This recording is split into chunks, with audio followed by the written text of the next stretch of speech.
بسم الله الرحمن الرحيم. الفصل الثالث. عن ابن عمر رضي الله تعالى عنهما أن النبي صلى الله عليه وسلم قال: أراني في المنام يتسوق بسواك فجاءني رجلان أحدهما أكبر من الآخر فناولت السواك الأصغر منهما فقيل لي كبر فدفعته إلى الأكبر منهما. متفق عليه. حضرت عبداللہ ابن عمر رضی اللہ تعالی عنہما کی روایت ہے کہ نبی کریم صلی اللہ علیہ وسلم نے ارشاد فرمایا: میں اپنے خواب میں دیکھتا ہوں کہ میں مسواک کر رہا ہوں. میرے پاس دو شخص آئے، ان میں سے ایک دوسرے سے بڑا تھا تو میں نے مسواک کو دے دیا ان میں سے جو چھوٹا تھا. بس مجھ سے کہا گیا کہ بڑے کو مقدم رکھو، اس لیے میں نے ان میں سے بڑے کو دے دیا. متفق علیہ. مسواک کی اہمیت کو بتانے کے لیے اور سمجھانے کے لیے اور امت کے دلوں میں اتارنے کے لیے مسواک کرنا کوئی چھوٹا موٹا کام نہیں ہے، بہت بڑا کام ہے، بہت بڑوں کا کام. اس وجہ سے خاص طور پر خواب دکھایا گیا اور نبی کا خواب وہی ہے کہ وہی آئی کہ ان کو بڑے مسواک ہے، معمولی چیز نہیں، کوئی چاکلیٹ نہیں ہے، ٹافی نہیں ہے، کسی کو بھی دے دیا، بڑی چیز ہے. بڑے باقی یہ کہ دینے کے اعتبار سے فائدہ یہ ہے کہ دائیں طرف والے کو دینا چاہیے اس کو، چاہے وہ چھوٹا ہو چاہے بڑا ہو. محلہ بھی ابی شفرا کہتے ہیں کہ جب غیر مرتب ہو پھر بڑے چھوٹے کا اعتبار ہے، اور جو ترتیب سے ہو تو پھر علیہم کر دیتے ہیں. وعن ابي امامه رضي الله تعالى عنه ان رسول الله صلى الله عليه وسلم قال: ما جاءني جبرائيل قط الا امرني بالسواك. حضرت ابو امامہ: لقد خشيت ان اخفي مقدم في رواه احمد. حضرت ابو امامہ رضی اللہ تعالیٰ عنہ کی روایت ہے کہ رسول اکرم صلی اللہ علیہ وسلم نے ارشاد فرمایا: حضرت جبرائیل علیہ السلام جب بھی میرے پاس آئے تو اس نے مجھے مسواک کرنے کا حکم دیا. اس سے مجھے اندیشہ ہوا کہ میرے منہ کا اگلا حصہ گھس جائے. اس کو امام احمد نے نقل کیا ہے. منہ کے اگلے دانت جو ہے کہیں میں اکھاڑ ہی نہ دوں، اتنا زیادہ مسواک کی انہوں نے اہمیت سے مجھے بار بار حکم دیا، بار بار ضرورت دی. جب بھی آئے جب بھی یہ بات وعن انس رضی اللہ تعالی عنہ قال: قال رسول اللہ صلی اللہ علیہ وسلم: لقد اکثرت علیکم فی السواک. رواہ البخاری. حضرت انس رضی اللہ تعالی عنہ کی روایت ہے کہ رسول اللہ صلی اللہ علیہ وسلم نے ارشاد فرمایا: میں نے تم لوگوں کے سامنے مسواک کے فضائل کو بہت زیادہ بیان کیا. اس کو امام بخاری نے روایت بہت زیادہ بیان کیا. اس کے بعد مزید اہتمام کے لیے بتایا کہ بھائی میں نے بہت زیادہ اہتمام سے تمہیں مسواک کی ترغیب کی تھی. تو یہ کہنا حالانکہ سب جانتے تھے، اس کے باوجود کہنا یہ زیادتی ہے اہتمام کی. وعن عائشة رضي الله تعالى عنها قالت: كان رسول الله صلى الله عليه وسلم يستن وعنده رجلان أحدهما أكبر من الآخر فأوحي إليه في فضل السواك أن كبر أعط السواك أكبرهما. رواه أبو داود.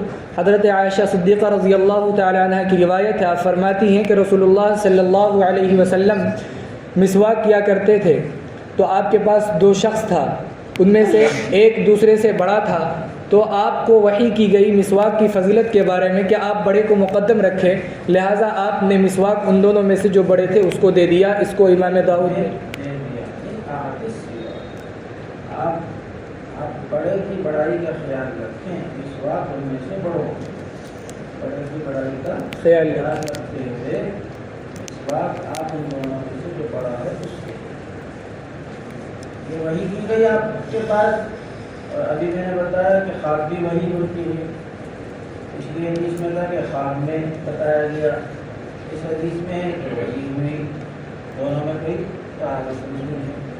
حضرت نبی صلی اللہ علیہ وسلم نے لکھا ہے کہ وحی ہوئی یا جو خواب میں بات ہوئی ہے کوئی تعارف چلیے۔ وعنها رضي الله تعالى عنها قالت قال رسول الله صلى الله عليه وسلم تفضل الصلاة التي يستاك لها على الصلاة التي لا يستاك لها 70 ضعفا، رواه البيهقي في شعب الإيمان۔ حضرت عائشہ رضی اللہ تعالی عنہ کی روایت ہے، فرماتی ہیں کہ رسول اللہ صلی اللہ علیہ وسلم نے ارشاد فرمایا، جو نماز مسواک کر کے پڑھی جائے اس نماز کی فضیلت 70 گنا بڑھ جاتی ہے اس نماز پر جس میں مسواک نہ کی گئی ہو۔ اس کو امام بیہقی نے شعب الایمان میں نقل کیا ہے۔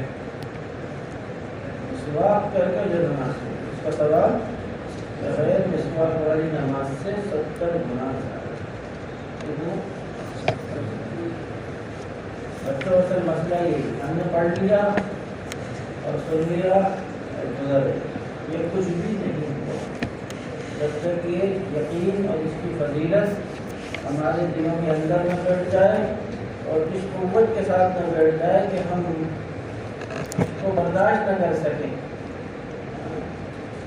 کہ 70 کے ایک کو اپنے نام کوئی کر سکتا ہے، وہی کر سکتا ہے جس کو یقین ہے، جس کو دین کا کوئی اہمیت ہے، جس کے نگاہ میں آخرت کی کوئی اہمیت ہے، وہی ایسا کر سکتا ہے، ورنہ اس وجہ سے صرف پڑھ لینا مسئلہ کا نہیں، اس کو دلوں میں اتارا کرے، اس کے مذاکرے آپس میں کرتے رہا، اس پر عمل اہتمام سے کرتے رہا۔ مولانا علی میاں صاحب نے اپنا واقعہ لکھا ہے کہ ایک مرتبہ وضو خانے پر وضو کر رہا تھا، میں بغل میں میوات کا واقعہ ہے، تو جب میوات میں سے وہاں وضو خانے میں وضو کرتے ہوئے بغل میں بڑے میاں تھے، وہ ایک دم پھوٹ پھوٹ کر رونے لگے تھے۔ میں گھبرا گیا، میں نے کہا پتہ نہیں کیا ان کے ساتھ مسئلہ ہے، کیا پریشانی ہے، میں نے تسلی دی، کیا بغیر کیا مسئلہ ہے بتائیے، ہم اس کی مدد کریں گے۔ تو انہوں نے کہا کہ میری مسواک کہیں گئی، وضو کرنا ہے مجھے، نماز تیار ہے، مسواک پتہ نہیں کہاں چلی گئی، میرے 69 کا نقصان ہے۔ کس کا نقصان ہے؟ میرے 69 کا نقصان،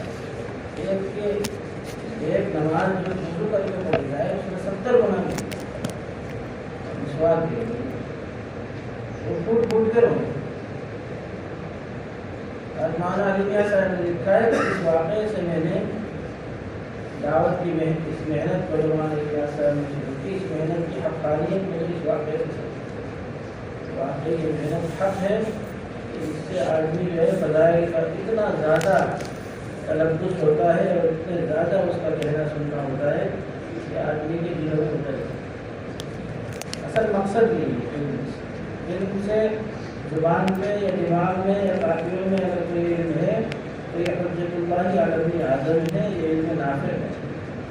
علم نافع جب بھی بنے گا اور حقیقت میں علم جب بھی بنے گا جب بھی دلوں کے اندر، اور جب دل کے اندر اترے گا تب بھی ہوگا۔ کوئی آدمی ایسا نہیں جو 70 روپے کے ایک روپے لے لے اور 70 نمازوں کی ایک نماز لے لے، 70 نمازوں کے بجائے ایک نماز پہ آرام سے بنا دے، اور 70 روپے کے بجائے 1 روپے پہ کوئی بنا دے۔ یعنی ہمارے نگاہ میں نماز کی قیمت روپے سے بھی کم ہے۔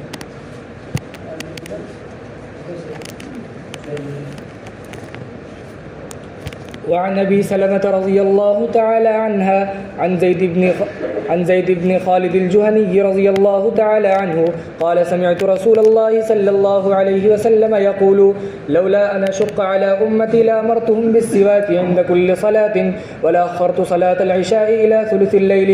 قال فكان زيد بن خالد رضي الله تعالى عنه يشهد الصلوات في المسجد وسواكه على أذنيه موضع القلم من أذن الكاتب لا يقوم إلى الصلاة إلا استنى ثم رده إلى موضعه. رواه الترمذي وأبو داود إلا أنه لم يذكر ولا أخرت صلاة العشاء إلى ثلث الليل. وقال الترمذي هذا حديث حسن صحيح. حضرت ابو سلمہ رضی اللہ تعالی عنہ کی روایت حضرت زید بن خالد الجہنی سے ہے. وہ فرماتے ہیں کہ میں نے رسول اکرم صلی اللہ علیہ وسلم کو یہ فرماتے ہوئے سنا کہ اگر میری امت پر مشقت کا اندیشہ نہ ہوتا تو میں مسواک کرنے کا حکم دیتا ہر نماز سے پہلے، اور میں عشاء کی نماز کو مؤخر کرنے کا حکم دیتا ثلث لیل تک. راوی کہتے ہیں کہ حضرت زید بن خالد رضی اللہ تعالی عنہ مسجد میں نماز کے لیے حاضر ہوتے تو آگ کا مسواک آپ کے کان پر، کاتب کے کان پر قلم رکھنے کی جگہ پر ہوتا. جیسے کاتب اپنا قلم اپنے کان پہ رکھتا ہے اس طرح سے ان کی مسواک ان کے کان پہ. اب تو جیب ہو گئی، اب تو کاتب کے جو ریسٹورینٹ تھا وہ ختم ہو گیا، ورنہ پہلے جو ہے کاتبین اپنا قلم کو باہر رکھتے تھے. جب بھی نماز کی طرف کھڑے ہوتے تو مسواک. آپ مسواک کیے بغیر کبھی نماز نہیں پڑھتے تھے، پھر اس کو اپنی جگہ پر رکھ دیتے. اس کو امام ترمذی نماز کی طرف جب بھی نماز کے لیے کھڑے ہوتے تو مسواک کرتے، مسواک کر کے پھر اس کو اس کی جگہ لوٹا دیتے ہیں، کان میں رکھ دیتے. سمجھ گئے؟ اس سے معلوم یہ ہوا کہ پہلے نماز کے وقت مسواک کرنی چاہیے. لیکن یہ ان کا عمل جو ہے یہ ظاہر حدیث سے یہ سمجھے کہ نماز کے وقت ہی کا حکم ہے، تو انہوں نے یہ عمل کیا. لیکن زید بن خالد جوہنی کے علاوہ اور کسی صحابی سے تو ثابت نہیں. اگر اس حدیث کا یہی مطلب ہوتا تو سارے صحابہ سے یہی نقل کرتے کہ سب کے کان پہ قلم کی طرح مسواک رہتی تھی اور سب مسجد میں اسی طرح سے آتے تھے اور سب جو ہے مسواک جو ہے نماز سے پہلے کرتے تھے اور پھر کان میں لوٹا دیتے تھے. اگر یہ چیز سارے صحابہ یہی سمجھتے اس حدیث سے تو سارے صحابہ یہ چیز کرتے، لوگوں میں بلوا ہوتی، کیونکہ نماز تو ایسی چیز ہے یہ تو سبھی پڑھتے ہیں اور اکٹھا ہو کے پڑھتے ہیں. اور اگر یہ صحابہ کا معمول ہوتا تو اس کو نقل کرنے والے تو 50 ہو گئے. لیکن صحابہ سے صرف زید بن خالد جوہنی سے منقول ہے اور کسی بھی ادلہ صحابہ سے منقول نہیں. اس سے معلوم یہ ہوا کہ یہ ان کا اپنی رائے ہے اور انہوں نے ظاہر حدیث سے یہ مطلب سمجھا، ظاہر حدیث سے یہ مطلب سمجھا ہے. لیکن صحابہ کے عمومی عمل اس طرح کا نہیں تھا.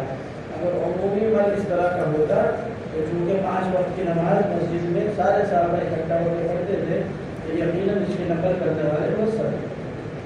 کیونکہ جو مسئلہ عموم بلوا کا ہوتا ہے اس میں 1-2 کی خبر سے نہیں پتہ چلتا، بلکہ بہت سارے لوگ خبر سے نقل میں رہتا وہ سارے. اور زید بن خالد جوہنی کے علاوہ کسی بھی صحابی سے اس طرح سے کرنا ثابت نہیں. چلیے اس روایت کو امام ترمذی اور امام داؤد رحمہم اللہ نے بیان کیا ہے، الا یہ کہ امام ابو داؤد نے اپنی حدیث کے اندر ولا اخرت صلاۃ العشاء الى ثلث اللیل کو ذکر نہیں فرمایا ہے. صلاۃ العشاء الى ثلث اللیل کو ذکر نہیں کیا. اور امام ترمذی رحمہ اللہ فرماتے ہیں کہ یہ حدیث حسن ہے، صحیح ہے. باب سنن الوضوء الفصل الأول عن أبي هريرة رضي الله تعالى عنه قال قال رسول الله صلى الله عليه وسلم إذا استيقظ أحدكم من نومه فلا يغمس يده في الإناء حتى يغسلها 3 فإنه لا يدري أين باتت يده متفق عليه. وضو کی سنتوں کا بیان. پہلی فصل. حضرت ابو ہریرہ رضی اللہ تعالی عنہ کی روایت ہے، فرماتے ہیں کہ رسول اکرم صلی اللہ علیہ وسلم نے ارشاد فرمایا، جب تم میں سے کوئی اپنی نیند سے بیدار ہو جائے تو برتن کے اندر ہاتھ نہ ڈالے جب تک کہ وہ 3 مرتبہ اپنے ہاتھ کو دھل نہ لے، کیونکہ اسے نہیں معلوم کہ اس کے ہاتھ نے رات کہاں گزاری. متفق علیہ. اس کے ہاتھ نے رات کہاں گزاری کے 2 مطلب ہو سکتے ہیں. ایک تو یہ کہ میل کچیل بغل میں اور دوسری جگہ جہاں میل کچیل جمع ہوتی ہے تو وہاں اس کے ہاتھ جا سکتے ہیں. اس سے ہاتھ جو ہے گندا ہو سکتا ہے. ناپاک تو نہیں ہوگا، ہاتھ ناپاک تو نہیں ہوگا لیکن گندا ہوگا. تو بعض لوگوں کا کہنا یہی ہے کہ منع کرنے کی وجہ تنظیم، تطہیر نہیں تنظیم، تنظیم کہتے ہیں صفائی، تطہیر کہتے ہیں پاکی، تو اس حکم کا تعلق صفائی سے ہے، پاکی سے، سمجھ گئے؟ اور دوسرا قول یہ ہے کہ اس کا تعلق تطہیر سے ہے، کیونکہ اس زمانے میں عام طور سے ڈھیلوں سے استنجا کرنے کا رواج تھا، اور آپ کو معلوم ہے ڈھیلوں سے جب استنجا ہوتا ہے تو اس سے پورے طور پر صفائی تو ہوتی نہیں، تو سونے کے وقت میں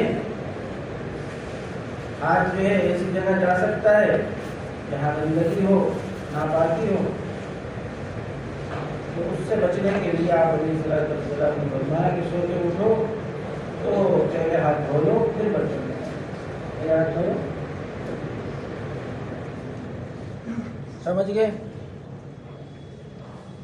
تو اس علت نہیں میں دونوں احتمال ہیں، ایک یہ کہ یہ حکم تطہیر کے لیے ہے، اور دوسرے ہے کہ یہ حکم تنظیف کے لیے، کس کے لیے؟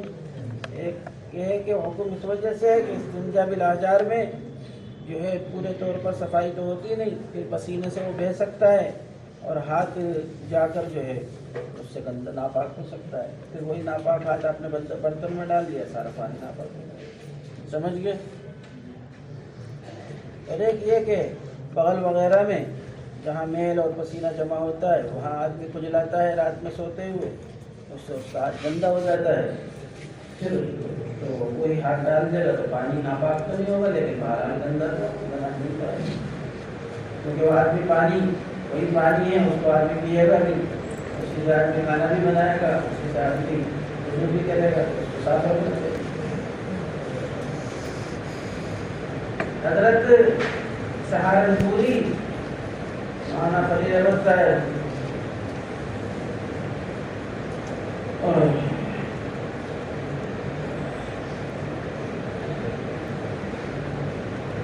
سہارنپوری نے حضرت اپنے استاد حضرت شاہ عبد الغنی اور کسی دہلوی سے پوچھا کہ ناپاکی کی جگہ میں ہاتھ جانے کا احتمال تو کم ہے، لیکن ناپاکی کی جگہ میں لوگی اور پجامہ تو رہتا ہے، تو وہیں رہتا ہے، یہاں سے یہ کہا جا رہا ہے کہ پسینے سے وہ ناپاکی رہ سکتی ہے اور جو حصہ ہے، تو وہاں تو لنگی پیجامہ قریب میں ہے اور ہاتھ تو دور ہے، تو ایسی صورت میں ہاتھ دھونے کا حکم دیا تو لنگی پیجامہ دھونے کا بھی نہیں حکم دیا، حکم نہیں آیا ہاتھ دھونے کا، حالانکہ اقرب ہونے کے اعتبار سے ہاتھ سے زیادہ لنگی اور پیجامہ دھونے کا حکم دیا۔ اور حضرت دہلوی نے شاہ عبد الغنی محدث دہلوی نے اس نے جواب دیا کہ پانی کا مسئلہ متعدی ہے، لنگی پہنانے کا مسئلہ لازم ہے، لنگی پہنانے میں اگر لگتی بھی ہے تو وہ پھیلے گی نہیں، لنگی پہنانے ہی نہیں رہے گی، اور ہاتھ اگر پانی میں ڈال دیا تو پانی سارا استعمال ہوتا ہے، کھانے میں، پینے میں، دودھ کی چیزوں میں، تو لنگی پہنانے کا اتنا بڑا مسئلہ نہیں ہے، اتنا بڑا مسئلہ پانی کا اس کا ہے، اس وجہ سے لنگی پیجامے کا حکم نہیں دیا دھونے کا، ہاتھ دھونے کا حکم دیا پانی میں ڈالنے سے۔ اور دوسری وجہ یہ بھی ہے کہ ہاتھ دھونا تو آسان ہے، لیکن صبح کو اٹھ کے آدمی سب سے پہلے لنگی دھوئے، پیجامہ دھوئے، یہ حرج بھی ہے، یہ کیا ہے، یہ اس حکم میں مشقت بھی ہے، اور سردی کے موسم میں تو بہت ہی تکلیف ہوگی، اور دوسرے یہ کہ اس کا نقصان اور خطرہ بھی اتنا زیادہ نہیں، اس کے مقابلے میں ہاتھ دھونا آسان بھی ہے، اور وہ پانی میں ڈالنے سے اس کا نقصان بھی زیادہ ہے، کیونکہ پانی جو سبھی چیزوں کی تصویر کے لیے استعمال ہوتا ہے، کھانے پینے کے لیے استعمال ہوتا ہے۔ یہ جواب دیا کس نے؟ میں کہتا ہوں اس جواب کی روشنی میں یہ کہا جا سکتا ہے کہ لنگی پیجامہ دھونے کا تو حکم نہیں ہے، بات تو صحیح ہے، لیکن اگر کوئی آدمی لنگی پیجامہ دھوئے اور برتن میں ڈالے پانی جس میں ہے تو برتن میں ڈالنے سے پہلے آدمی کو پہلے دھو لینا چاہیے. کیا پاجامہ برتن میں ڈالنے سے پہلے دھو لینا چاہیے. تو پانی ناپاک ہو سکتا ہے. اور کیا آپ نے ڈال کے پاجامہ ڈال دیا تو سارا پانی ناپاک ہو جائے گا. ناپاک ہو سکتا ہے محتمل. اس کے بعد سمجھیے کہ یہ حکم تنزیہی ہے یا تحریمی ہے. یہ ممانعت جو ہے کہ پانی میں ہاتھ نہ ڈالے یہ ممانعت جو نہیں جو ہے تنزیہی ہے یا تحریمی. جمہور کے نزدیک یہ نہیں تنزیہی ہے. بعض علماء کے نزدیک یہ حکم تحریمی ہے. بالکل ناجائز اور حرام ہے.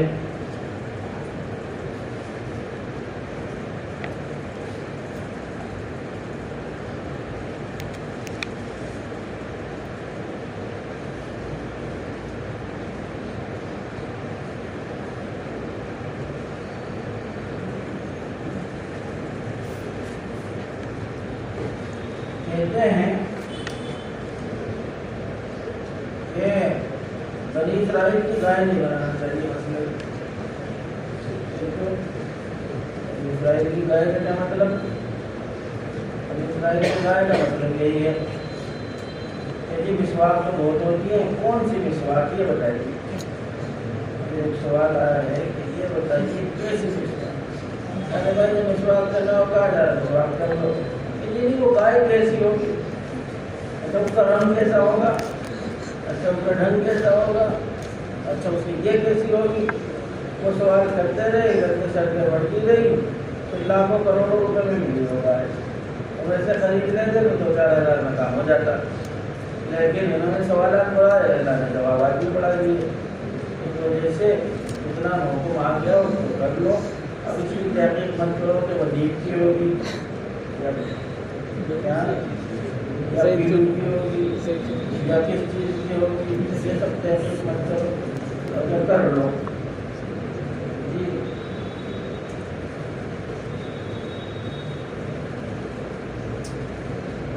نماز تیار تھی. اگر مسواک کرتا ہوں تو رکعت چھوٹ جاتی ہے تو پہلے سے آؤ نا.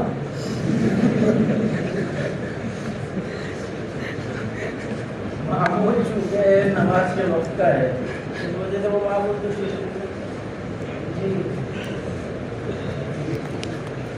جمہور کے نزدیک وہ نہیں کرتی. ایسا کرنا مقبول کرتی. اور بعض علماء کے نزدیک نہیں تحریمی یعنی ایسا کرنا ہاتھ دھونے سے پہلے برتن میں ڈالنا ناجائز ہے. دوسرا مسئلہ یہ ہے کہ اگر کر دیا پانی ناپاک ہوگا یا نہیں. جمہور کے نزدیک پانی ناپاک نہیں ہوگا. بعض علماء کے نزدیک پانی ناپاک ہو جائے. مسئلے سمجھ گئے.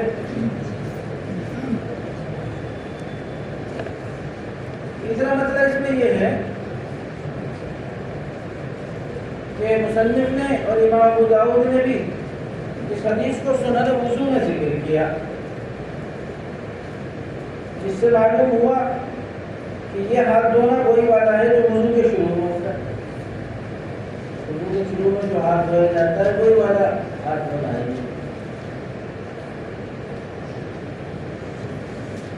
لیکن علامہ سندھی نے اس پر اشکال کیا ہے.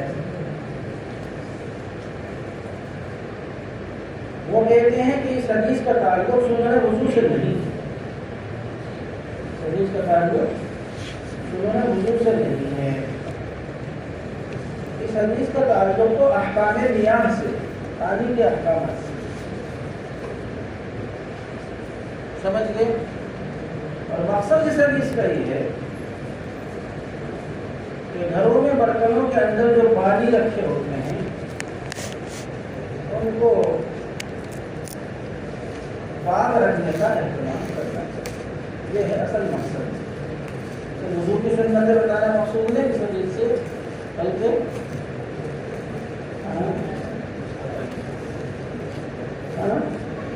گھر میں جو پانی رکھتے ہیں تو اس میں پانی گھروں میں رکھا ہوتا ہے. اب تو پائپ وغیرہ کر کے تو گھروں میں پانی تب کا ہوتا ہے اسی سے وضو کرنا ہے، اسی سے غسل کرنا ہے، اسی سے کپڑے دھونے ہیں، اسی سے پینا کھانا سب اسی سے۔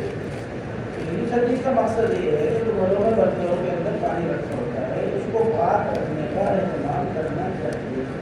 اس کا ایک جز یہ ہے کہ اٹھنے کے بعد ہاتھ دھونے سے پہلے برتن کے اندر نہیں ڈالنا چاہیے، پہلے برتن کو جھکا کے ہاتھ دھو لو، پانی تھوڑا سا ڈال کے اس کے بعد میں ڈال سکتے ہو، اس کے بعد علامہ ابن رشد نے بھی یہی لکھا ہے کہ اس کا تعلق جو ہے سنت وضو سے، اور اس حدیث میں جو ہے اذا استيقظ احدكم، اس لفظ سے بھی یہی سمجھ میں آتا ہے جب تم جیسے کوئی نیند سے بیدار ہو، کیونکہ وضو کے شروع میں جو ہاتھ دھویا جاتا ہے وہ تو عام ہے، چاہے سو کر اٹھ کر ہو چاہے اور حالات میں جب بھی وضو کیا جائے گا تو ہاتھ دھویا جائے گا، سمجھ گئے؟ یہاں اذا استيقظ احدكم ہے، اور وضو سے پہلے وضو کے شروع میں جو ہاتھ دھویا جاتا ہے وہ اس کے خاص کے ساتھ خاص نہیں ہے، اس وجہ سے اس کی تعریف ہے، سمجھ گئے؟ بعض علماء اسی کے قائل ہیں، خمس الائمہ حنفیہ میں سے وہ اسی کے قائل ہیں کہ وضو کے شروع میں جو ہاتھ دھویا جاتا ہے یہ ہر وضو میں نہیں بلکہ صرف اسی وضو میں جو سو کر ہوتا ہے، لیکن جمہور کا یہ مذہب ہے، جمہور کے نزدیک ہر وضو میں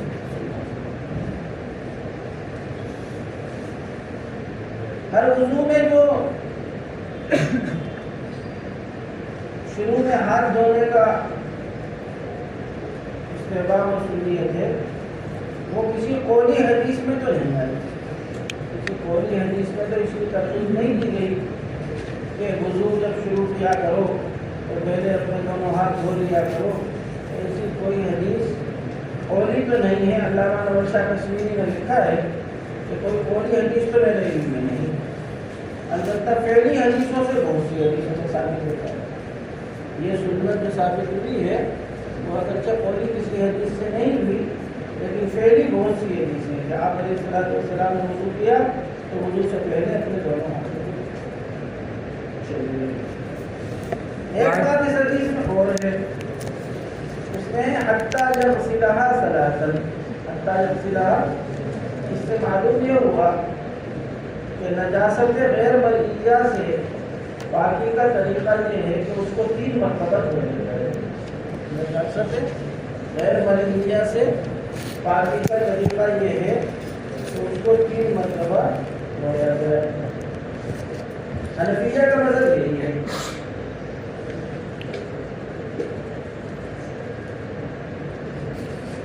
دیگر ائمہ کے نزدیک 3 مرتبہ دھونا ضروری نہیں۔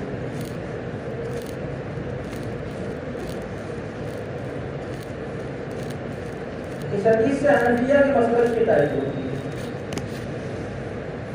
کیونکہ یہ نجاست تو غیر یقینی ہے، احتمالی ہے، جب احتمالی نجاست میں 3 مرتبہ دھونے کا حکم ہے تو جو یقینی نجاست ہے اس میں تو بدل کا ہونا 3 مرتبہ ہونا چاہیے۔ اس وجہ سے اس حدیث سے تطہیر نجاسات کے مسئلے میں حنفیہ کہتے ہیں کہ غیر باغی نجاست یعنی پیشاب وغیرہ اگر آپ کو لگ جائے تو آپ اس کو 3 مرتبہ دھوئیے بدن میں وغیرہ کو، اس سے اتقائی چلیے۔ وعنه رضي الله تعالى عنه قال قال رسول الله صلى الله عليه وسلم إذا استيقظ أحدكم من منامه فتوضأ فليستنثر 3 فإن الشيطان يبيت على خيشومه متفق عليه۔ حضرت ابو ہریرہ رضی اللہ تعالی عنہ سے یہی روایت ہے، وہ فرماتے ہیں کہ رسول اللہ صلی اللہ علیہ وسلم نے ارشاد فرمایا جب تم میں سے کوئی اپنی نیند سے بیدار ہو تو چاہیے کہ وہ وضو کر لے اور 3 مرتبہ ناک جھاڑے، کیونکہ شیطان ناک کے باسے کے اندر رات گزارتا ہے، متفق علیہ۔ شیطان ناک کے باسے کے اندر رات گزارتا ہے، یہ اپنی حقیقت پر بھی محمول ہے، لیکن شیطان کو گندی جگہوں سے بلا سکتا ہے، کیونکہ ناک کے باسے کے اندر ناک وغیرہ جمع ہوتی ہے، اس وجہ سے وہ وہیں رہتا ہے جا کے.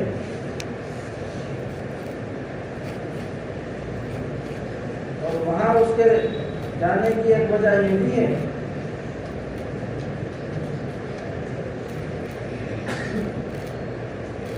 کہ وہاں سے رابطہ دماغ کا ہے. دماغ کے واسطے سے دماغ کا رابطہ اور تعلق مضبوط ہے. تو دماغ میں فاسد خیالات ڈالنے کے لیے اس کو سب سے مناسب جگہ ناک کی طرف وہاں جا کے بیٹھے گا اور وہاں سے گندے خیالات دماغ میں ڈالے گا. انہیں گندے خیالات کے اثر سے آدمی الٹے سیدھے خوابات دیکھتا ہے اور بہت ساری چیزیں ہوتی ہیں خوابات میں. وہ بھی اطراف و احلام جو ہوتا ہے وہ بھی شیطان کے اسی کی وجہ سے ہوتا ہے کہ وہ ناک کے واسطے میں جا کے بیٹھتا ہے. سمجھیے.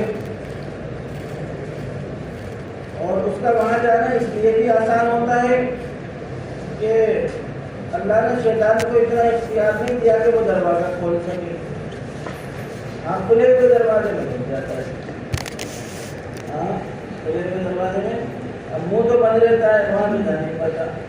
لیکن ناک میں کان میں ایسی جگہوں میں جہاں کھلا ملتا ہے اس کو دروازہ وہاں گھس جاتا ہے. اس کے بعد روایت میں آتا ہے شیطان لا یفتح قلبا بند دروازہ کھول لیتا ہے. جب آدمی شیطان بیٹھتا ہے اور اس کے اندر گندگی وغیرہ بھی جمع ہوتی ہے شیطان بھی اثر ڈالتا ہے. تو اگر وہ نہ دھوئے اور ناک کو اچھی طریقے سے اٹھ کر صاف نہ کرے تو انتہائی کاہلی اور انتہائی سستی اور انتہائی ایسی آدمی کی طبیعت چڑچڑے ہوتی تھی اس طرح سے رہتی ہے. لیکن جب آدمی اٹھ کے 3 مرتبہ اچھی طریقے سے ناک کو صاف کر لیتا ہے تو پھر اس کا ایک راحت کیا ہو جاتی ہے.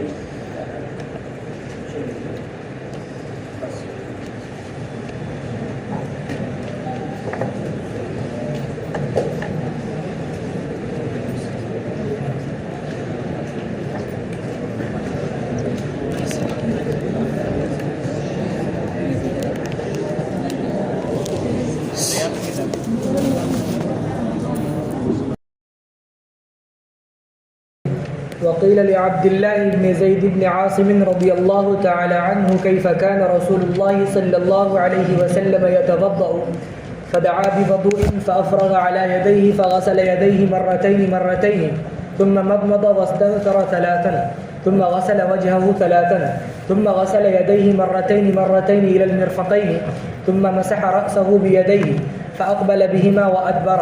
بدأ بمقدم رأسه ثم ذهب بهما إلى قفاه ثم ردهما حتى رجع إلى المكان الذي بدأ منه ثم غسل رجليه. رواه مالك والنسائي ولأبي داود نحوه ذكره صاحب الجامع. حضرت عبداللہ ابن زید ابن عاصم رضی اللہ تعالیٰ عنہ سے کہا گیا کہ رسول پاک صلی اللہ علیہ وسلم کیسے وضو کیا کرتے تھے.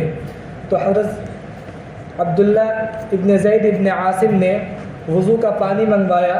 ہم سے کوئی پوچھتا تو ہم کہتے ہیں لاؤ کلوری لاؤ کنزل کا پائے لاؤ صدر پایا لاؤ ہدایہ بولیں لاؤ لاؤ. اس میں ایک اور یہ بھی ہے اور وہ بھی ہے اور ایک اور وہ بھی ہے اور بھی بہت سارے آتی ہے. عام رسیہ میں اس سے اچھا تو میں اللہ کے علم میں حل چلا رہا تھا کوئی کام کر رہا اچھا تھا. شریعت ہے صحابہ کیا سیکھنے سکھانے کے لیے سارا دین عالمی تھا. ان سے کوئی مجھے کیسے وضو کرتے تھے کہ لاؤ لوٹا لاؤ پانی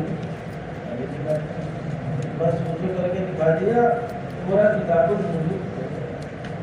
الوضو. ہمارا کتاب طہارہ پڑھنے میں پتہ نہیں کتنے دن لگتے ہیں اور وہاں جو ہے 5 منٹ میں 3 منٹ میں کتاب طہارہ مکمل ہو جاتی ہے. لیکن کتاب طہارہ کیسے مکمل ہوتی تھی؟ ہاں کتاب الوضو کے بعد کیسے مکمل ہوتا تھا کہ وہ وضو کر کے دکھائے گا. کیا کر کے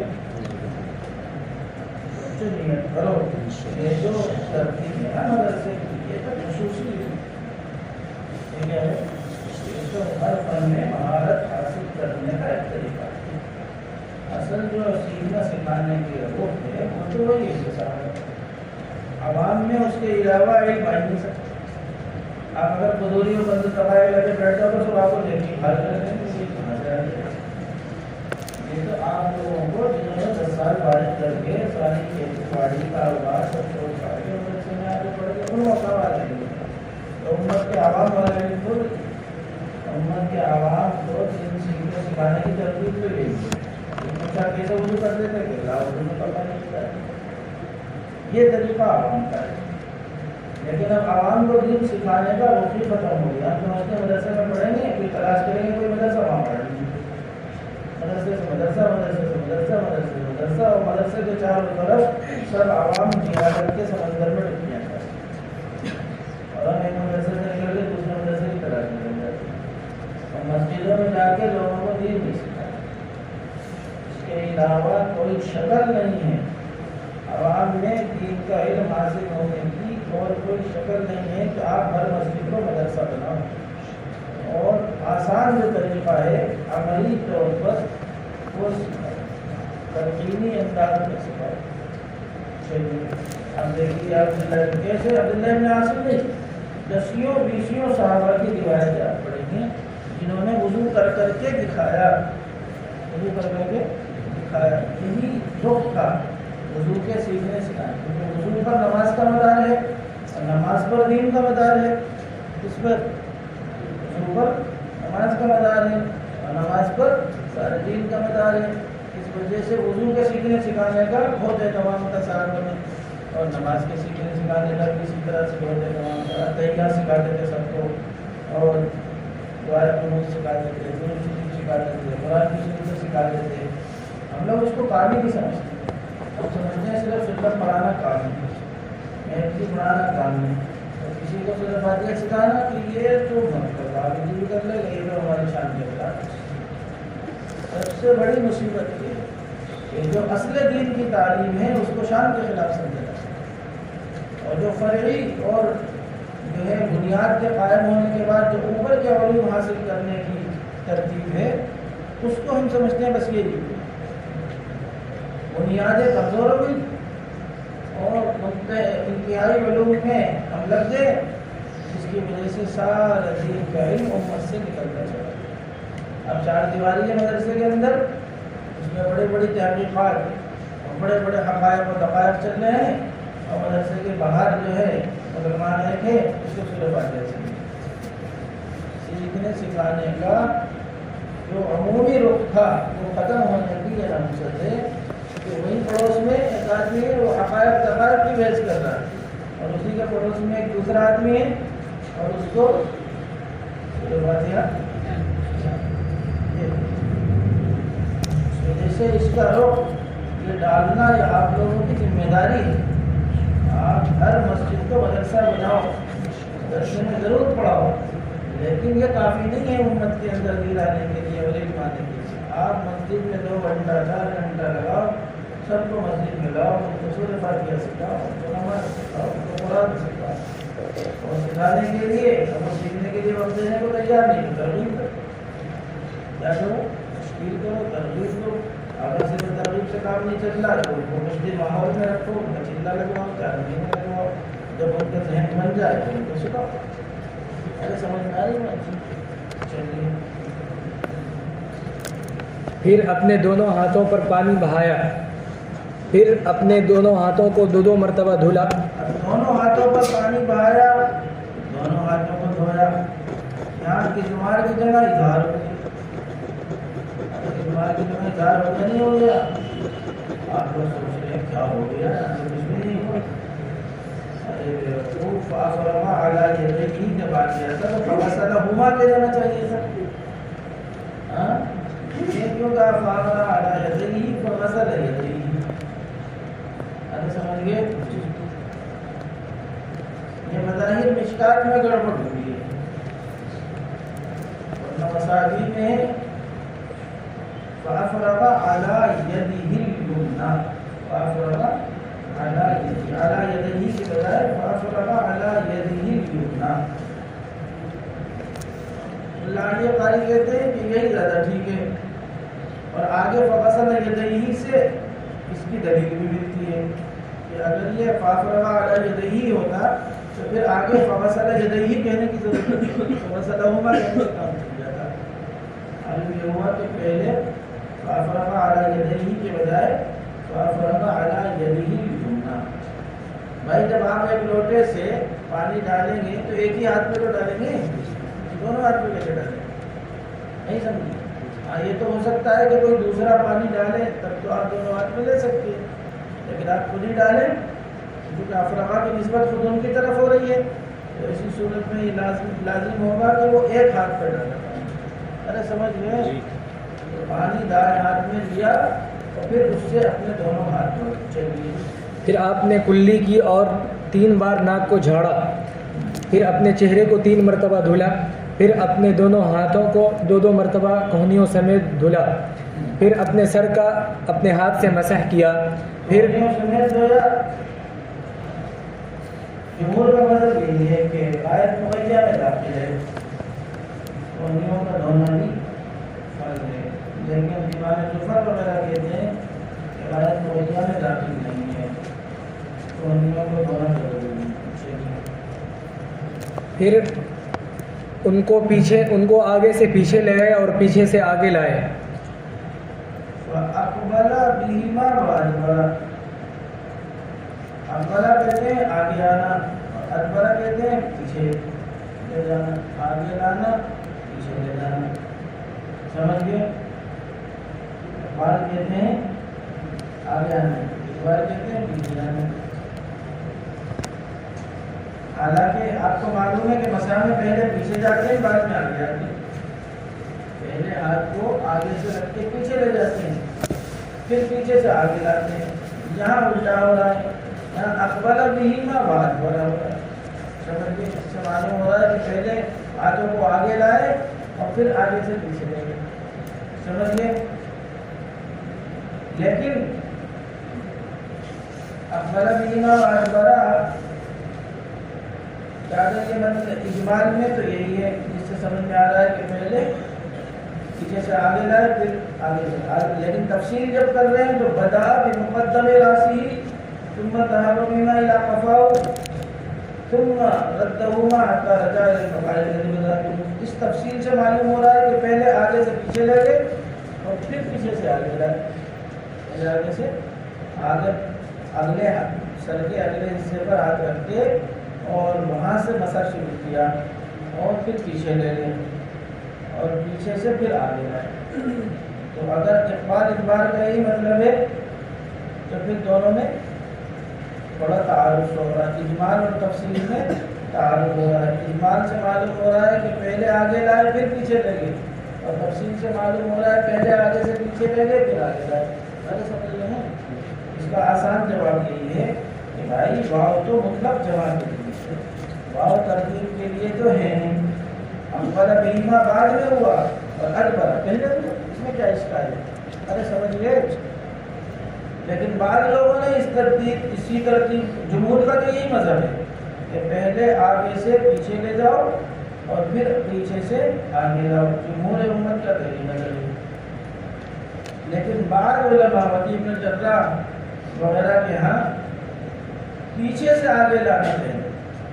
اسی حدیث کی وجہ سے بظاہر اس میں اقبل بہما وادبر ہے اور اس میں علماء کو ترتیب کا سمجھا اور اس سے یہ مطلب بنایا کہ پہلے اقبال ہو، اقبال کہتے ہیں آگے لانے کو، اور پھر ادبار ہو، ادبار کہتے ہیں پیچھے لے جانے کو. یہ مذہب کس کا ہے؟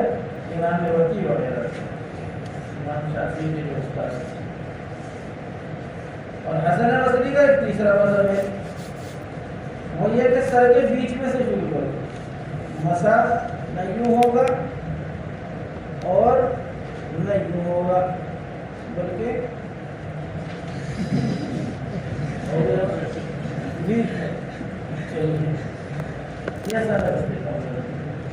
یعنی مسح کو اپنے بات سنیے کہ اس سے معلوم یہ ہوا کہ پورے سر کا مسح کیا، استیعاب ثابت ہوا اس حدیث سے پورے سر کا مسا ثابت ہو، آگے سے لے کے پیچھے تک اور پیچھے سے لے کے آگے تک۔ اس پر سب کا اتفاق ہے کہ پورے سر کا مسا کرنا ہی سنت جو ہے، پورے سر کا مسا کرنا ہے۔ باقی رہی بات کہ فرض کتنا ہے، اس کی تفصیل آگے آئے گی۔ یہاں تو صرف اتنا سمجھ لیجیے کہ پورے سر کا مسا کرنا اس حدیث سے ثابت ہوتا ہے اور اس کے سنت ہونے میں کوئی اختلاف نہیں۔ البتہ ایک مسا کا جو خاص طریقہ صاحب بنیا اور صاحب محیط وغیرہ نے لکھا ہے کہ اس کا طریقہ انہوں نے یہ لکھا ہے کہ آپ پہلے 3 انگلیوں سے یوں لے جائیں اور اس کے بعد پھر ہتھیلی کو رکھ کے یوں لائیں اور پھر جو ہے کانوں کو مسا کریں 2 انگلیوں سے، 3 انگلیوں سے ایک بار ہوگا، پیچھے سے آگے سے پیچھے کی طرف، اور پھر ہتھیلی سے ایک بار ہوگا۔ یہ سب انہوں نے اس وجہ سے کہا، وہ کہتے ہیں کہ مائع مستعمل کا استعمال لازم نہ ہے، 3 انگلیوں سے بیچ کا حصہ ہو جائے گا اور ہتھیلی سے دائیں بائیں ہو جائے گا، سمجھ گئے؟ لیکن اس طریقے کو قواعد ابن حمام نے اس کی ترتیب دی ہے 2 وجہ سے ترتیب۔ ایک وجہ تو یہ کہ کسی روایت سے ثابت نہیں، یہ طریقہ جو آپ نے ایجاد کیا ہے اور بتایا ہے، یہ طریقہ نہ کسی حدیث میں آتا ہے، نہ کسی صحابی سے منقول ہے، نہ کسی تابعی سے منقول ہے، کسی سے بھی منقول نہیں۔ تو ایسی چیز کیسے ہم اپنی طرف سے بڑھا دیں، اس چیز کا ثبوت نہیں۔ اور دوسرا اشکال یہ تو نقلی اعتبار سے ہوا، اور عقلی اعتبار سے یہ اشکال ہے کہ مائع مستعمل کا استعمال تو جب لازم آتا ہے جب آپ ہاتھ کو الگ کر لیں، اور جب تک ہاتھ سر سے لگا ہوا ہے جب تک مائع مستعمل کا استعمال لازم ہی نہیں آتا۔ ارے سمجھ میں آ رہی ہے؟ مائع مستعمل کا استعمال تو لازم آتا ہے۔ اب آپ نے اس طرح سے مساحت لے کے پورا سر کر لیا، پورا لیا ہے، کہاں مائع مستعمل کا استعمال؟ اگر آپ کے ہاتھ سر سے الگ ہو جاتا اور پھر دوبارہ رکھتے تب آپ کے وہ تو ہاتھ لگا ہی رہتا ہے۔ ارے خوب سمجھ گئے؟ اس وجہ سے اس طریقے کو کیا کہا ہے کہ یہ جو تکلف کیا گیا ہے کہ 3 انگلی سے ایسا کرے اور ہتھیلی سے ایسا کرے، یہ سب تکلفات کے قبیل سے ہے، اس کا کوئی ثبوت ہے اور نہ عقلی اعتبار سے اس کا کوئی تقاضا ہے۔ چلیے، یعنی مسح کو اپنے سر کے اگلے حصے سے شروع کیا، پھر دونوں ہاتھ کو اپنی گدی تک لے گئے، پھر ان دونوں کو لوٹایا اس جگہ تک جہاں سے اس نے شروع کیا تھا، پھر آگے پیشانی کے قریب کا حصہ جو تھا وہاں پورا کیا۔ پھر اپنے دونوں پاؤں کو دھلا۔ اس کو امام مالک اور امام نسائی رحمہ اللہ نے روایت کیا ہے۔ امام ابو داؤد کی اسی جیسی روایت ہے جس کو صاحب جامع الاصول نے ذکر کیا ہے۔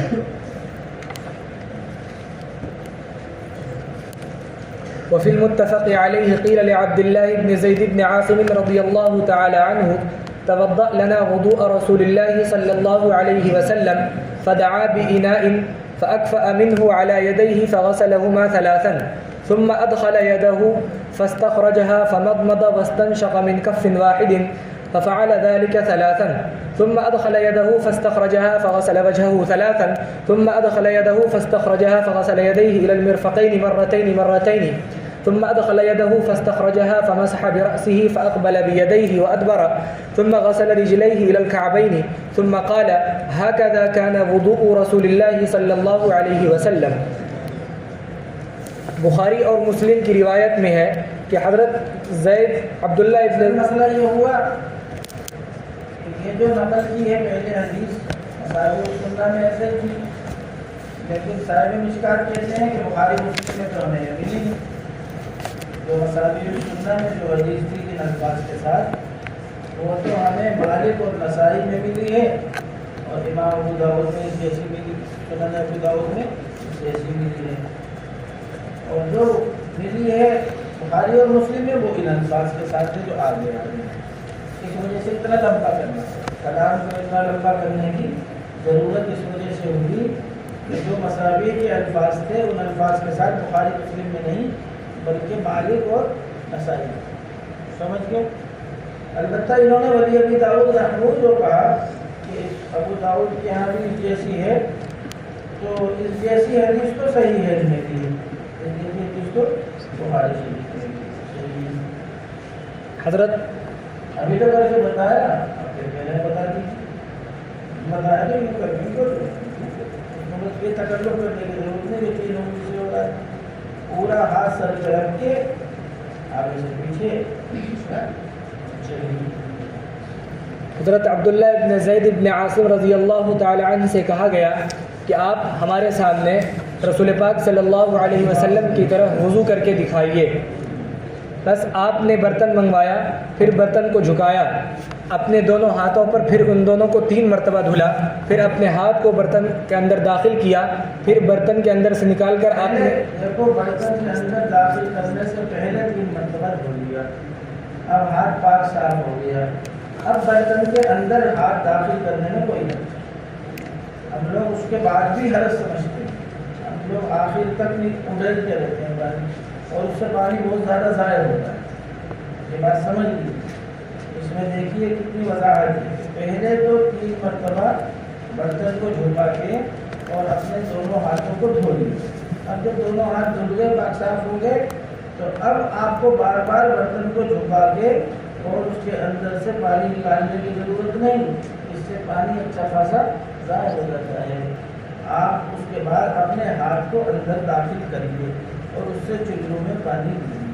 دیکھو اس میں کتنی بڑا تم ادخل یدہ فاستخرجھا، پھر اپنا ایک ہاتھ اس میں داخل کیا اور پھر چلو سے اس کو نکالا پانی کر کے۔ چلیے، پھر آپ نے کلی کی اور ناک میں پانی ڈالا ایک ہی چلو سے، ایسا 3 مرتبہ کیا، پھر اپنے ہاتھ کو برتن کے اندر داخل کیا، پھر برتن کے اندر سے نکالا، پھر اپنے چہرے کو 3 مرتبہ دھلا، پھر اپنے ہاتھ کو داخل کیا، پھر نکال کر اپنے دونوں ہاتھوں کو کہنیوں سمیت 2 مرتبہ دھلا، پھر اپنے ہاتھ کو برتن کے اندر داخل کر کے نکالا، پھر آپ نے اپنے سر کا مسح کیا، پھر اپنے دونوں ہاتھوں کو آگے سے پیچھے اور پیچھے سے آگے لے کر آئے، پھر اپنے دونوں پاؤں کو ٹخنوں سمیت دھلا، پھر فرمایا کہ رسول اللہ صلی اللہ علیہ وسلم کا وضو ایسا ہی ہوا کرتا تھا۔ وفي رواية فأقبل بهما وأدبر، بدأ بمقدم رأسه ثم ذهب بهما إلى قفاه ثم ردهما حتى رجع إلى المكان الذي بدأ منه ثم غسل رجليه. وفي رواية فمضمض واستنشق واستنثر 3 ب3 غرفات من ماء. وفي أخرى فمضمض واستنشق من كفة واحدة ففعل ذلك 3. وفي رواية للبخاري فمسح رأسه فأقبل بهما وأدبر مرة واحدة ثم غسل رجليه إلى الكعبين. وفي أخرى له فمضمض واستنثر 3 مرات من غرفة واحدة.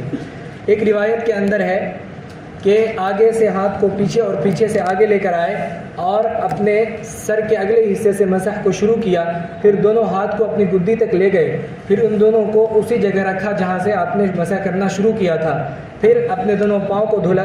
ایک روایت کے اندر ہے کہ آپ نے کلی کی اور ناک میں پانی ڈالا اور ناک کو 3 مرتبہ جھاڑا 3 چلو سے۔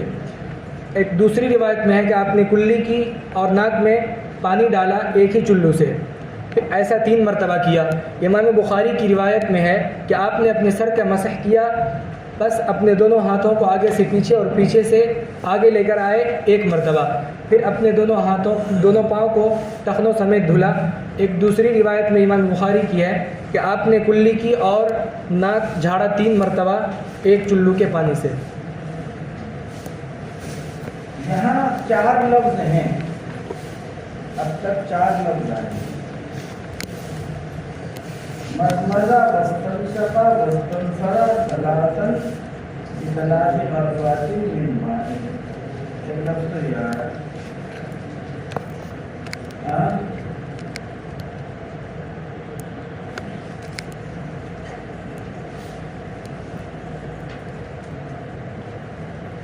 ایک لفظ ہے مضمضہ واستنشق من كفة واحدة ففعل ذلك 3۔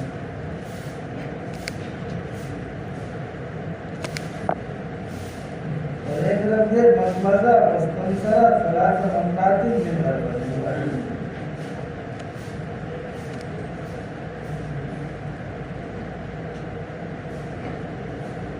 سمجھیے کئی طرح سے بھی آیا ہے، آخری کو چھوڑ کر فمضمضہ واستنثر 3 مرات من غرفة واحدة، اس کو چھوڑ کر اوپر کے جتنے لفظ ہیں سب کا مطلب یہ ہوا کہ ایک چلو میں پانی لیا، آدھے چلو سے کلی کی اور باقی آدھے چلو سے استنشاق. سمجھ گئے؟ یہ پہلی روایتوں سے سمجھ گیا. پہلی روایتوں کا مفہوم کیا ہوا؟ ایک چلو میں پانی لیا، آدھی سے کلی کی، آدھی سے ناک، تو آدھی بچی. یہ مطلب ہے پہلی تین روایتوں. اور تیسری روایت کا مطلب یہ ہے، اچھا ایسا تین مرتبہ کیا. ایک مرتبہ ایک چلو سے پانی لیا، آدھی سے کلی، آدھی سے استنشاق. پھر دوبارہ چلو میں پانی لیا، آدھی سے مضمضہ، آدھی سے استنشاق. دوبارہ ایک چلو میں پانی لیا، آدھی سے مضمضہ، آدھی سے استنشاق. تو تین چلو سے 6 کام ہو گئے. 3 مرتبہ کلی بھی ہو گئی اور 3 مرتبہ ناک میں پانی ڈال کے صاف کرنا بھی ہو گیا. سمجھ گئے؟ اور آخری جو لفظ ہے مزمزہ واستنثر 3 مرات من غرفۃ واحدہ، کلی کی اور ناک میں پانی ڈال کے اس کو صاف کیا 3 مرتبہ، اور یہ سارا کام ایک ہی چلو سے کیا. یعنی کہ یہ سمجھ لیجیے کہ چلو کیا تھا؟ بڑا تھا، ہانڈی تھی. ایک ہی چلو سے 3 مرتبہ کلی بھی کر لی اور 3 مرتبہ ناک میں پانی بھی ڈال لی. سمجھ گئے؟ یہ 2 طرح کی روایتیں ہوئی. پہلی روایت سے ثابت ہوتا ہے الفصل بین المضمضۃ والاستنشاق. الفصل دیکھو ہم تمہیں سمجھاتے ہیں، ایک ہوتا ہے وصل، ایک ہوتا ہے فصل. فصل کا مطلب کلی کی ناک میں پانی ڈالا، کلی کی ناک میں پانی ڈالا، کلی کی ناک میں پانی ڈالا. مضمضہ کو استنشاق سے جوڑ دیا، ہر ایک کو ہر ایک سے جوڑ دیا. اس کو کہتے ہیں فصل. اور ایک ہے فصل. فصل کا مطلب پہلے 3 مرتبہ کلی کر لے اور پھر 3 مرتبہ ناک میں پانی ڈالے الگ سے، اس کو کہتے ہیں فصل. سمجھ گئے؟ تو پہلی روایت جو ہے اس سے ثابت ہوتا ہے الفصل بین المضمضۃ والاستنشاق ب3 غرفات. الفصل بین المضمضۃ والاستنشاق ب3 غرفات. 3 چلوؤں سے وصل کر، 3 چلوؤں کے ذریعے سے مضمضہ استنشاق کے درمیان وصل ثابت ہوتا ہے پہلی تینوں روایتوں سے. سمجھیے؟ یہ طریقہ شافعیہ کے ہاں سب سے افضل ہے. یہ طریقہ شافعیہ کے ہاں سب سے افضل ہے. اور حنفیہ کے ہاں جائز ہے، افضل تو نہیں لیکن جائز ہے. الوصل بین المضمضۃ والاستنشاق ب3 غرفات، یہ طریقہ شافعیہ کے ہاں افضل ہے اور حنفیہ کے ہاں جائز ہے. اور آخری جو لفظ ہے اس سے ثابت ہوتا ہے الوصل یا الفصل.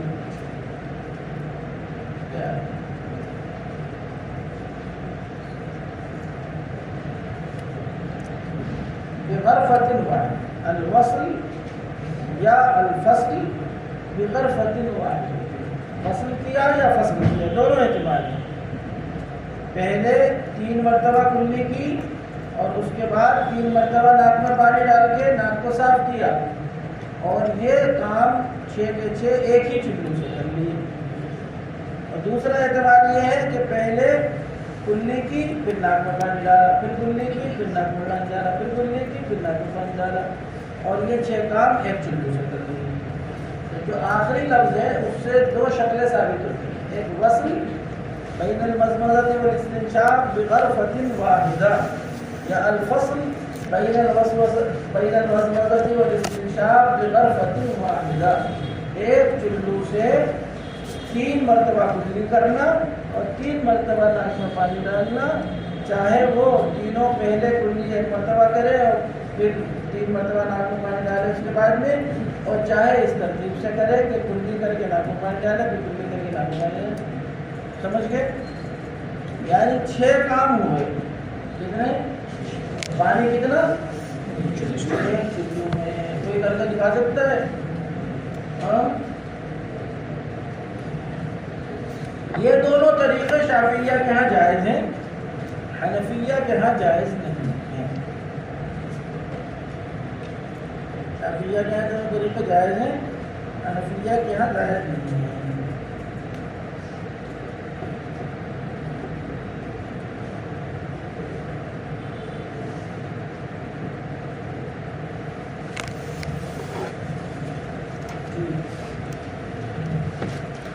کیا کہہ رہا تھا میں؟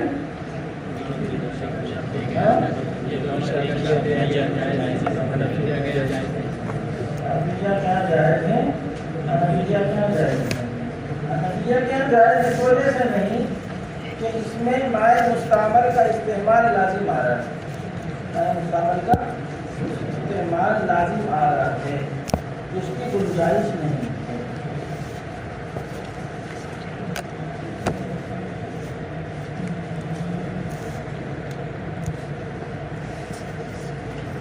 حماد ابن حمام نے تردید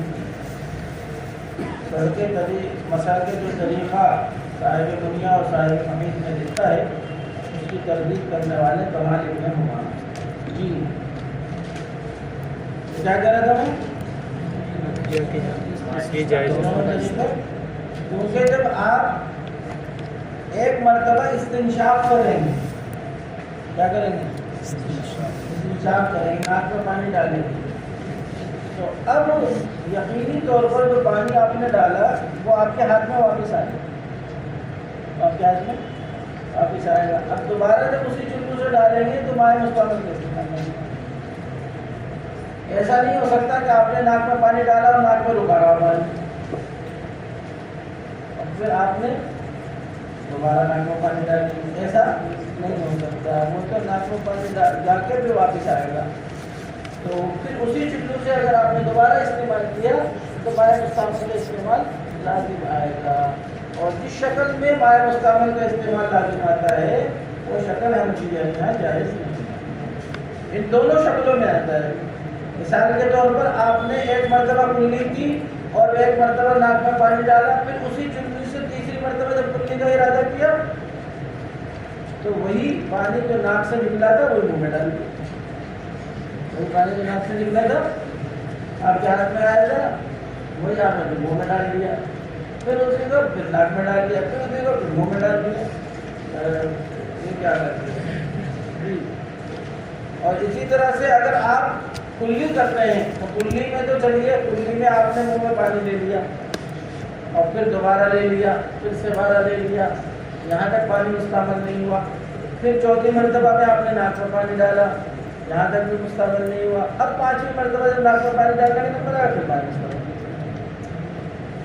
تو اگر فصل والی شکل ہے تو دوسرے کے بعد تیسری مرتبہ جب آپ استعمال کریں گے، ایک مرتبہ کلی اور دوسرے مرتبہ ناک میں پانی ڈالنے کے بعد اب تیسری مرتبہ جب آپ اسی پانی سے کلی کرنے کی کوشش کریں گے تو مائع مستعمل کا استعمال لازم آئے گا، سمجھ گئے؟ اور اگر آپ پہلے 3 مرتبہ کلی کریں گے ایک ہی چلو سے، پھر اسی چلے سے 3 مرتبہ ناک میں پانی ڈالنے کی کوشش کریں گے تو پہلے 4 میں تو نہیں مائع مستعمل کا استعمال لازم آئے گا، 3 مرتبہ کلی میں اور پہلی مرتبہ استنشاق میں تو نہیں آئے گا، لیکن 5ویں مرتبہ میں جب آپ دوبارہ استنشاق کی کوشش کریں گے تو وہ مائع مستعمل خوب سمجھ گئے؟ تو یہ دونوں ہی شکلیں حنفیہ کے یہاں جائز نہیں ہیں۔ اور تیسری شکل ہے، چوتھی شکل ہے الفصل بغرفتین، الفصل بغرفتین، ایک چلو سے 3 مرتبہ کلی کی جائے اور پھر دوبارہ چلو میں پانی لے کے 3 مرتبہ استنشاق کیا جائے، یہ چوتھی شکل، سمجھ گئے؟ اس کا اس حدیث میں ذکر نہیں، اس حدیث میں پہلی 3 شکلوں کا ذکر ہے، اس میں سے پہلی شکل شافعیہ کے یہاں افضل اور حنفیہ کے یہاں جائز، اور باقی دونوں شکلیں شافعیہ کے یہاں جائز اور حنفیہ کے یہاں ناجائز، سمجھ گئے؟ اور یہ چوتھی شکل جو ہے کہ 2 چلو سے 6 کام ہوں، پہلے ایک چلو سے 3 مرتبہ کلی کی جائے اور پھر ایک چلو سے 3 مرتبہ ناک میں پانی ڈالا جائے، یہ چوتھی شکل بھی شافعیہ کے یہاں جائز ہے اور حنفیہ کے یہاں ناجائز ہے۔ اس میں بھی وہی بات ہے کہ 3 مرتبہ آپ نے ایک چلو سے کلی کر لی، اس میں تو کوئی حرج نہیں، لیکن 3 مرتبہ ایک چلو سے استنشاق آپ نہیں کر سکتے، سے مائع مستعمل کا استعمال لازم آ جاتا ہے۔ پانچویں شکل یہ ہے کہ 6 چلو کی ہے، 3 چلو الگ الگ کلی کے لیے اور 3 چلو الگ الگ ناک میں پانی ڈالنے کے لیے۔ یہ شکل حنفیہ کے ہاں افضل ہے اور شافعیہ کے ہاں جائز ہے۔ شافعیہ کے ہاں 5 طریقے جائز، شافعیہ کے ہاں 5 طریقے جائز ہیں، لیکن ان 5 میں سے حنفیہ کے یہاں آخری شکل افضل اور پہلی شکل جائز اور 3 شکلیں ناجائز، اور شافعیہ کے یہاں پہلی شکل افضل، باقی 4 شکلیں جائز۔ سمجھ گئے؟ یہاں تک تو ہوئی بحث فقہی اعتبار سے۔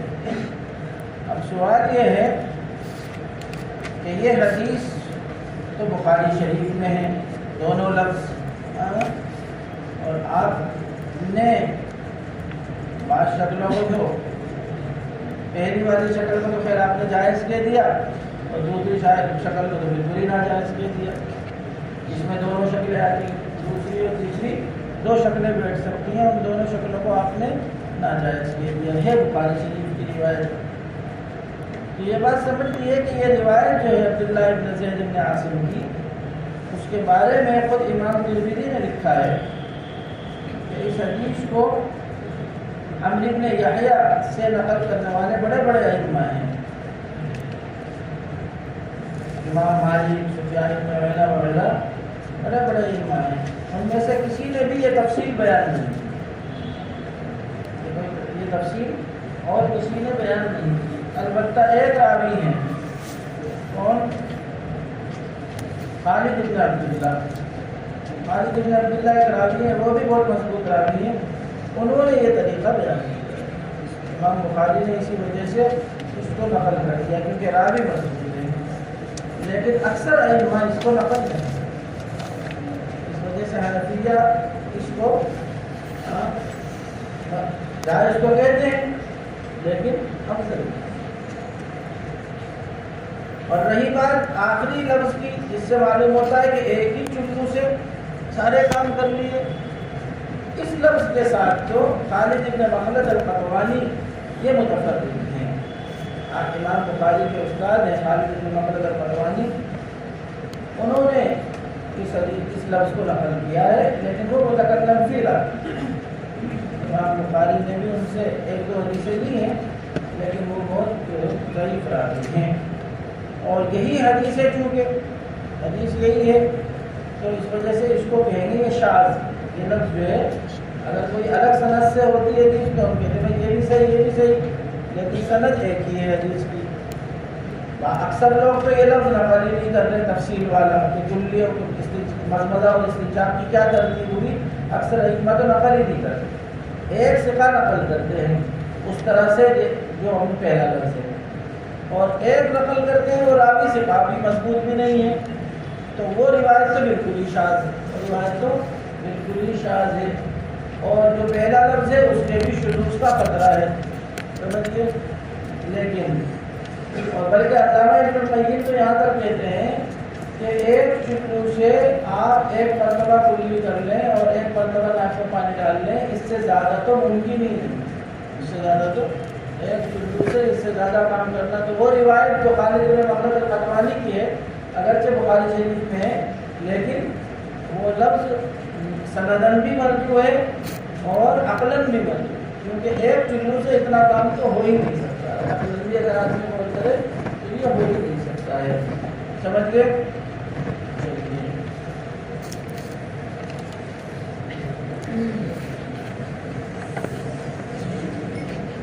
وعن عبد الله بن عباس رضي الله تعالى عنهما قال توضأ رسول الله صلى الله عليه وسلم مرة لم يزد على هذا، رواه البخاري۔ حضرت عبداللہ فأقبل بهما وأدبر مرة واحدة، سر کا مسا ایک مرتبہ کیا، سر کا مسا ایک مرتبہ کیا۔ جمہور کا یہی مذہب ہے کہ سر کا مسا ایک ہی مرتبہ ہے،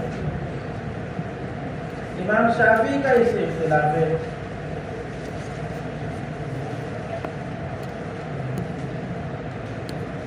اور اس میں مشہور ہے کہ کھڑے ہو کر آدمی پیشاب کرنے سے کام آ جاتا ہے، جب کھڑے ہو کر پیشاب کرنے کی پوری بحث اس کی پوری تفصیل بیان کی جا چکی ہے. اب پتہ نہیں کھڑے ہو کے پیشاب کرنا کیوں شروع کر دیا. امام شافعی کے نزدیک 3 مرتبہ مسح کرنا مستحب ہے، لیکن جمہور کے نزدیک نہیں، صرف 1 ہی مرتبہ مسح کرنا، اس سے زیادہ. اس حدیث سے صاف ثابت ہوتا ہے کہ سب اعضاء کو 2 مرتبہ 3 مرتبہ دھوئے، لیکن سر کا مسح 1 ہی مرتبہ. اس کے بعد سمجھیے کہ یہ وضو کا پورا طریقہ ہو گیا. اس میں 4 اعضاء کا دھونا تو فرض ہے، یہ تو قرآن سے ثابت ہے. اس کے علاوہ بھی کچھ فرض ہیں یا نہیں؟ حنفیہ کے ہاں تو اس کے علاوہ کوئی فرض نہیں. وضو میں فرض بس وہی 4 ہیں جس کا قرآن سے ثبوت ہے، اس کے علاوہ کوئی چیز فرض نہیں. لیکن ائمہ ثلاثہ کے نزدیک نیت بھی فرض ہے.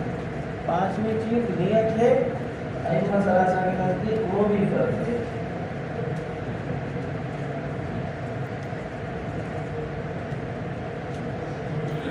اور چھٹی چیز ترتیب ہے. چھٹی چیز کیا ہے؟ ترتیب. جس ترتیب سے حدیث میں آیا ہے پہلے کیا دھوئے اس کے بعد کیا دھوئے، یہ ترتیب بھی شافعیہ حنابلہ کے یہاں فرض ہے. حنفیہ مالکیہ کے یہاں فرض ہے.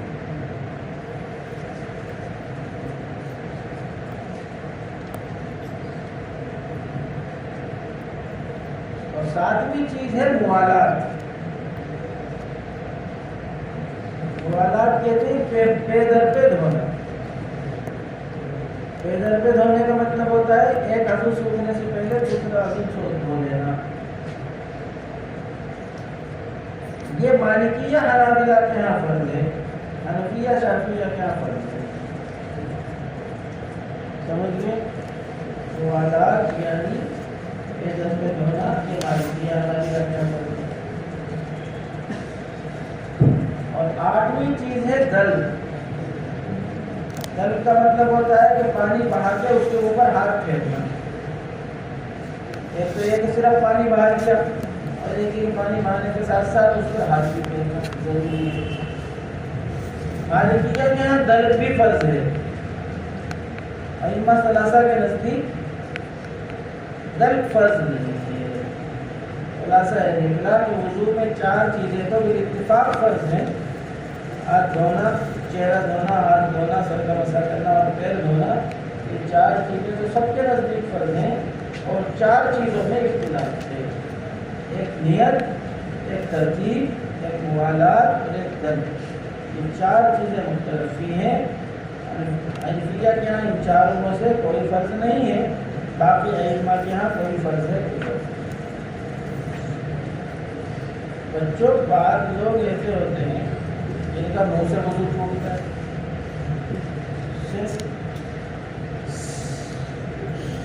ابھی تک تو وضو ٹوٹتا تھا کہیں سے، اب ٹوٹتا ہے. حدیث پڑھنے کے بعد تو آدمی کے اندر بشاشت آنی چاہیے کہ تمہارے حدیث پڑھنے سے وضو ٹوٹتا. ایسا تاثر مت پیش کرو جس سے محسوس ہو کہ شوق نہیں. ایسی کوشش کرو کہ جس سے محسوس ہو کہ شوق ہے، پڑھانے والا جا رہا ہے اور طلبہ چاہ رہے ہیں اور پڑھائیں. یہ زیادہ اچھا ہے بنسبت اس کے کہ آپ یہ تاثر پیش کریں کہ بھائی جلدی سے چھوڑ. نماز تو ہمیں بھی پڑھنی، جلدی کرنے